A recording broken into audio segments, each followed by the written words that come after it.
Hey, this is Mark Washington, MTC Media here at Georgetown. Media availability after last night's tough loss to UConn, where there's plenty of offense out there.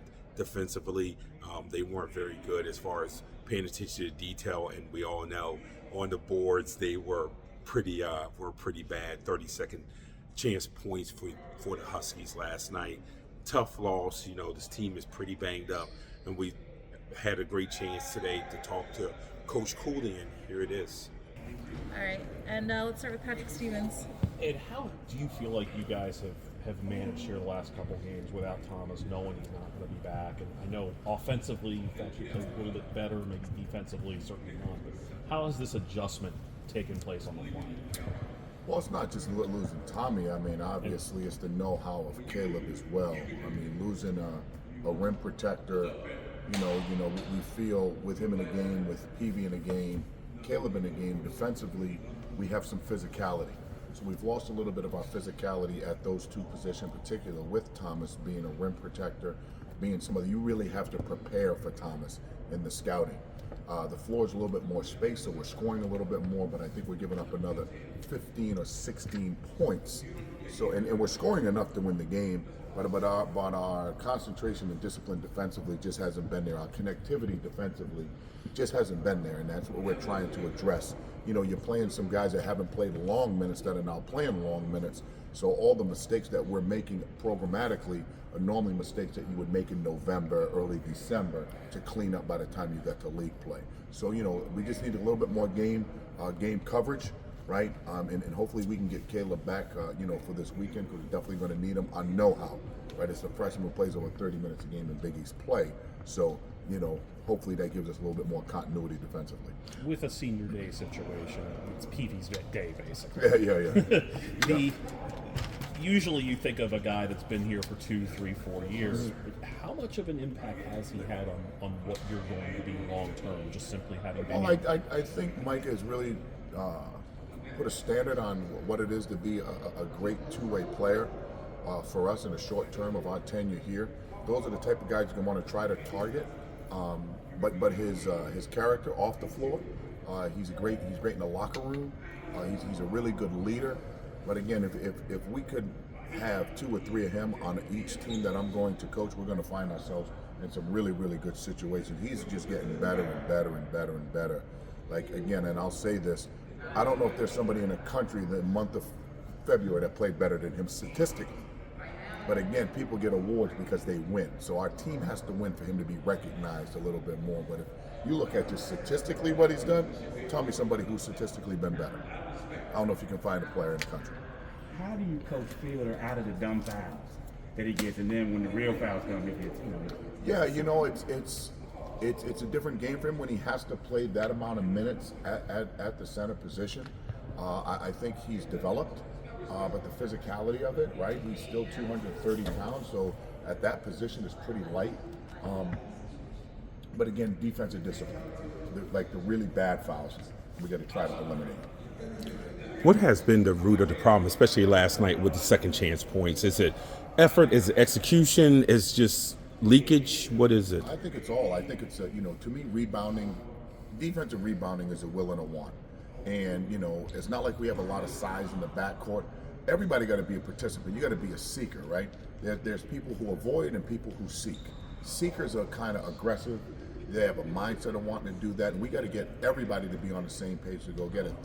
30 second chance points, right? And again, we got out rebounded 2-1. So that's something that we're going to try to correct in a short period of time, as we have 3 games in the next 10 days, I believe it is. So, I mean, it's we got no time to wait. We just got to be more proactive in it, because it was I'm sick to my stomach this morning even thinking about it. Just the easy 2-pointers we gave up on lack of blocking out. That to me is just unacceptable. I mean, it's a programmatic failure, and it starts with us. It starts with the staff and myself. We got to do a better job holding our guys accountable. And as a coach and staff, what has the pivot been like in the offense? Obviously, for most of the season, you have done things with Thomas in mind. Now, over the last few games, we've seen a lot of spread. Just what has that process been like, and have you been a little surprised by the amount of points you've scored? I'm not surprised at that because again, when you take one of those big targets off the floor, they're like, again, it's Tommy can shoot, but he has to get better at it. So the floor is more extended. And again, you put a little bit of quicker lineup on the floor. So we're able to get by guys. I think we're shooting it at a higher percentage. I mean, I think we're averaging close to 80 points, right? In a 4 games or 3.5 games he's been out, but we're giving up 80 something, right? So I'm not worried about the offense. I'm concerned about our defense. We're going to score the ball, right? And again, I think guys are really confident offensively. We got to be more disciplined defensively. Already shot his first 3. Thank God. Yeah. Do you think he might get on track now? Because physically, he should be able to help. I'm hoping, and just like anything else, confidence, right? When guys see the ball go through the net, it's really about their confidence, right? And he'll definitely play, right? He'll definitely play. We're definitely going to extend that rotation. I think we still got to rest Peavy. I don't even know if we sub Peavy the month of February. Not the last 4 games yet. Not much, right? But Mack and Epps for sure. So we're definitely going to play him a little bit more. Similar question for McKenna at this point. Like, what have you seen from him the last couple of times he's been out there, and what do you think he can do? Learning. Drew is really learning. This is really his first long look, and again, he's making mistakes that are normally being made in November and December. So hopefully we can eliminate those mistakes, keep them confident on both sides of the ball. Some of the guys who don't have long minutes, who haven't had long minutes, when your opportunity is now being called, are you mentally and emotionally prepared for that in the moment, not practice, when the big lights are on and everything's at stake? Some of our guys still have to learn and adjust to that. And with Kayvon, just outside of the shooting portion, what else does he give you? He's a big body. He had the really nice pass to Jordan last night that got you the easy baskets. Outside of scoring, what else can he do for this team? I think he can be a really good defensive player for us. I mean, he's got great length, toughness, and athleticism. I also think he could be a facilitator, right? I think he'd be a facilitator. And again, hasn't played a lot of minutes and now being thrown right into it. We have 3 or 4 guys that are now playing that haven't played significant minutes, right? And again, if you go way back to December 14th, we just haven't had the continuity and consistency to build with those units. So, a lot of teams in the country are struggling with that. We're definitely one of them who have really, I think the injuries have crippled our growth this year as far as where we're trying to take the program. Saturday, you're playing a team that's not really known to be physical. They're not really, monsters like that. Does that help your team in terms of where it is right now? Yeah, but Joplin's a physical player. Cross is, they have 2 of the better on-ball defenders in the country. Like when you look at, is it Ross or the left-handed kid who played great again? I think it's Ross, I believe. And then, Mitchell, I think, is one of the best defensive players in the country. I mean, they're really disruptive, physical. Joplin, very physical. Cam Jones, I think, is an NBA talent, right? And Ben is very similar to Drew, where they can extend the floor at the 5 position. And then his young kids are playing really well. So it definitely presents another. Again, they start 3 seniors, 2 juniors. They're one of the more veteran teams in the league. So that alone, to me, is programmatic physicality that we just don't have. They're going to stress the dogs. How you tell your guys to stick with your stuff. Don't play hero ball. Ball strong. Your ball strong. Trust what we're doing. Trust the command on the floor, right? And every day we talk about improvement. We have to get better from yesterday, right? We have to get better from. We played a very desperate Connecticut team, right? And I felt their desperation. I did, coaching the game. And again, we have to have that same amount of desperation as we've lost a couple in a row. When you're looking to Saturday and looking to players such as Cam Jones, who's averaging about 18.6 points a game, do you have a plan for how to try and shut him down and limit his? Well, he's a great player. I don't know if you could ever quote unquote shut somebody down because I think can impact the game in a lot of different ways. He can score it, he can shoot it, he can pass it. Coach Smart's done Shaka's done a really good job moving him around. Really good job. I mean, he's a first-team all-conference player. He'll be in a discussion for the player of the year in the league. Again, it's going to be a team assignment. I thought we did a great job on him the first game, but I think Ross got loose for a career high. Right, they're coming off of making 16 threes. In their last game against Providence. So you got to make them make tough twos. You got to get back in transition, and against them you got to be ball strong. As them and St. John's are 1 and 2 in the league, I believe, in forcing turnovers. Now, I don't know how many people notice this, but on the bench, Georgetown has a star, and in this case, we're talking about Coach LaDontae Henton. has been an integral part of the coaching staff. He's familiar with Cooley, played for Cooley, and has been terrific. And he is a next level star for college head coaching, and had a chance to sit down and chat with him about last night's game and about his career, and here it is. So, coaches, first of all, as a staff, what's the process like when all year you've had your offense built around a dominant person? Right. He's hurt, he's out for a year. Now you're pivoting not to new offenses, but kind of to new philosophies. What is that process like, getting to those new philosophies and changing the way that this team is played? Right, it's pretty much who Coach Cooley is. It's not a system where we play offensively. It's more so predicated around the guys that we have. So we just adjusted accordingly. And like what our 5-man can do, Drew Fielder, we adjusted to that, open up the floor a little bit more. He's a really good three-point shooter, so they drive out a little bit more. So we just adjusted to the guys that we have, and we got to figure out ways to score, and they're doing it. Do you think that some of the guys have been a little bit more impactful because you're in 5-out more? Because even though you lost Thomas, you're still scoring a boatload of points, right, and the court, frankly, looks more spread and bigger. Has that helped some of the other guys out? Yeah, I think it helps some of our personnel be able to drive the ball, and there's nobody at the rim. Stretching the 5-man out, they can't just sit in the paint a little bit because Drew Fielder been able to shoot threes at a high clip, right? So I think the floor is bigger, and it fits our personnel. Guys like Mack, Epps, and Peavy have driving lanes that they can get to the rim on, and more space offensively. And with Drew, I know there's been times where he's gotten into foul trouble as he's received more minutes. What's the process of teaching him how to be more disciplined during the games? Because last night was a typical night where he gets off to such a great start, right, yet the foul trouble bedeviled him. Yeah, I think the best way to teach is film, right? Showing him what he could have done better in those fouling situations, and just working on it in practice, right? You got a couple drills you probably do today or tomorrow. That's wall-up drills, showing discipline, being second to jump, and not just Drew Fielder. A few of our guys got to get better at that, and I think he's a quick learner. He can learn from it. And so during games, we can all see that you're more active, you're calling things. Just how has your career progressed to this moment of being one of the coaches that you can see very soon having your own program? Yeah, it really comes down to Coach Cooley trusting me, and me just loving the game and putting the work in, putting the time in with the guys, putting the time in with the film, and really learning what it is to be a head coach, not just from a basketball perspective, but all around the business that comes with this as well. So it's just really him putting me under the wing and teaching me, and I'm being a good student, so to speak. So it's been fun. I'm enjoying it, and I'm just trying to learn as much as I can. So everyone thinks that they can do your job. I mean, everyone out here, every fan does.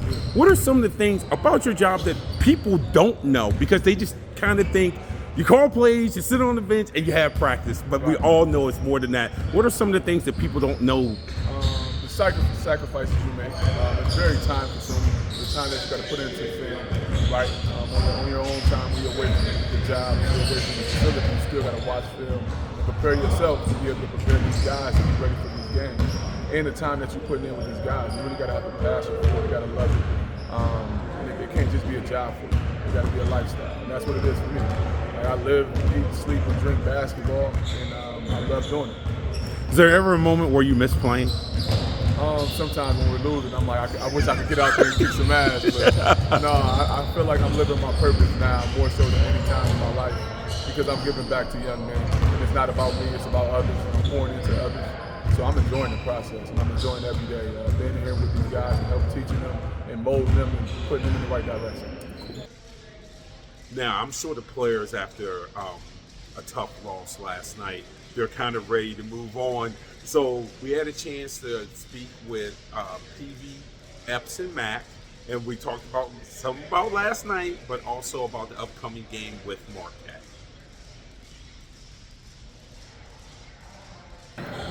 The marathon man, just for 40 minutes. All right. You're still not tired, right?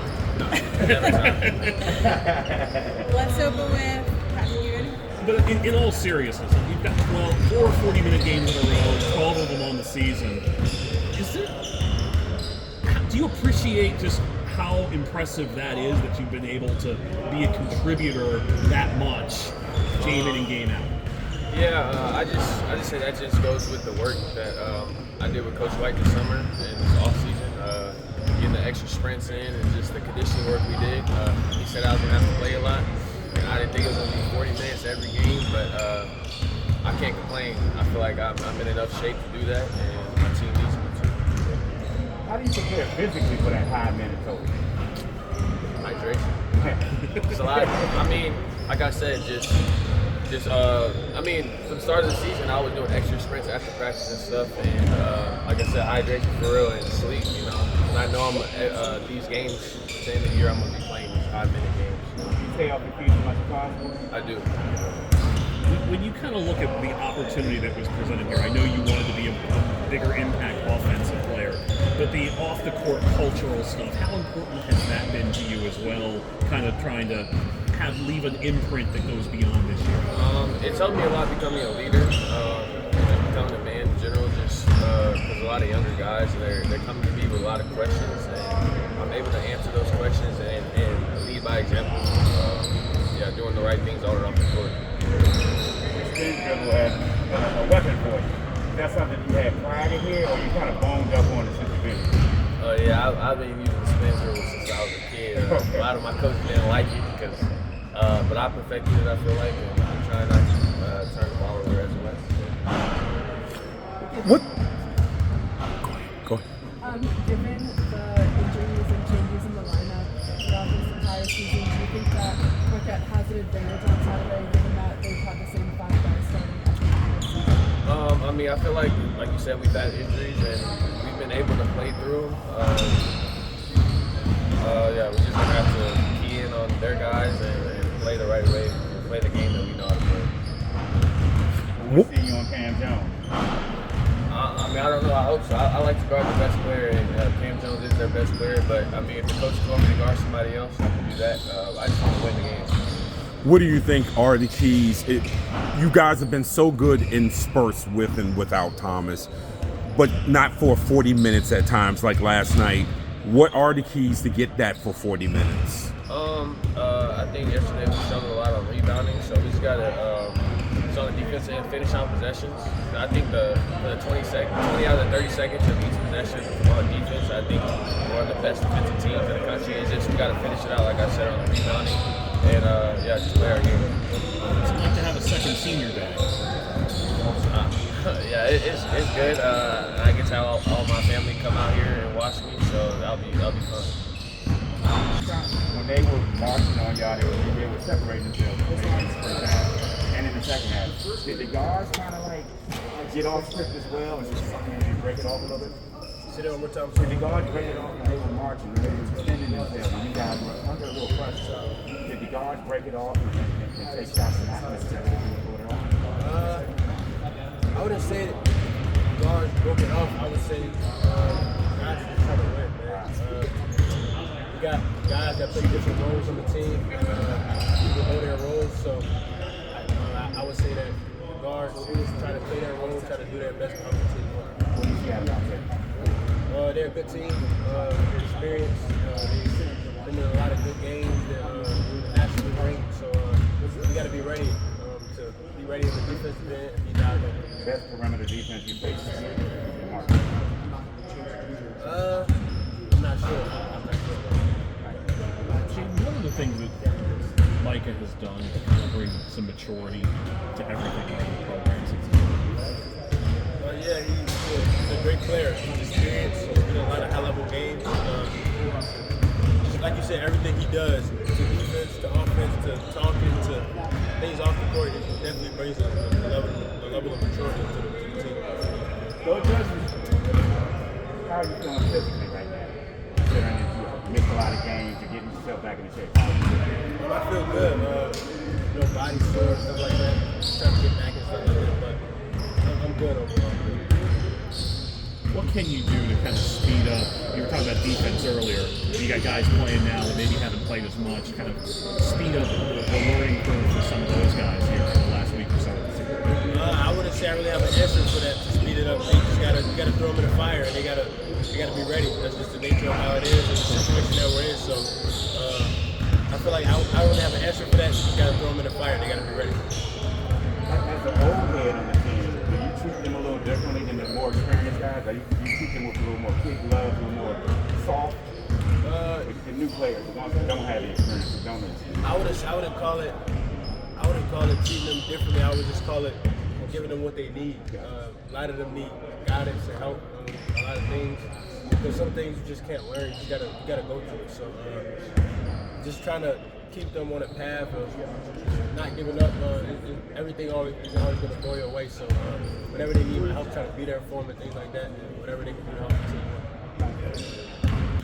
Hey Malik, just what was your feeling coming off the floor? Just last night's game of some of the little things that kind of slipped, like the rebounding. Just a little bit of frustration, just knowing that we right there. We done had a lead on every team in the conference, so just knowing that we right there, we just have yet to put together the whole 40 minutes, and so that's what we're trying to figure out. What has been a change with there being more open floor? Obviously, with Thomas out, things aren't rotating inside. How has that helped you, and how has that offense look differently now without Thomas in there? Yeah, the offense looked a little bit different without Thomas, not being able to throw the ball inside as much. Drew Field is a great player, but Thomas is just a little bit different in terms of his physicality, so it's just been a little bit different. And we just been having to adjust and try to find ways to get paint touches and points in the paint without necessarily throwing the ball into Thomas, who's not available. How do you prepare for the perimeter defense that you're going to face from Marquette? They're known for it, they do it well. How do you prepare? I just go into it like another game. I got belief in myself, so I'm not really too worried about how they perceive as defenders. I know what I'm capable of, so I just going into it like it's another game, just being ready to be guarded. How have you improved over this year? I feel like my physicality in the game, that's something that's improved over the year. The Biggie's a little bit different. Not too many fouls being called. They let you put hands on people up top, so just adjusting to the physicality. I feel like that's been my biggest adjustment so far. How much of an imprint do you feel like Michael has put on this program in his 1 year period? He had a great impact on the program, you know. He brings a winning mentality. He's been to a tournament every year of his career, so he knows what it's like to win, and I feel like he's trying to teach us how to win, and he's been a leader by his play, leading by example. So we've just been trying to take his lead, how he defends, how he approaches the game, and just been learning through his examples. So thank you for joining us here at MTC Media with our Hoyas coverage. You're going to see me again, obviously, Saturday night, Hoyas and Marquette. For those who look at all of my content and not just Georgetown, earlier in the day, I will be in Charlottesville to cover UVA and Clemson. So it's going to be a long day. We're going to go from Charlottesville all the way to Washington, D.C. But, of course, we love bringing college basketball to you through our outlet. This is Marcus Washington, MTC Media.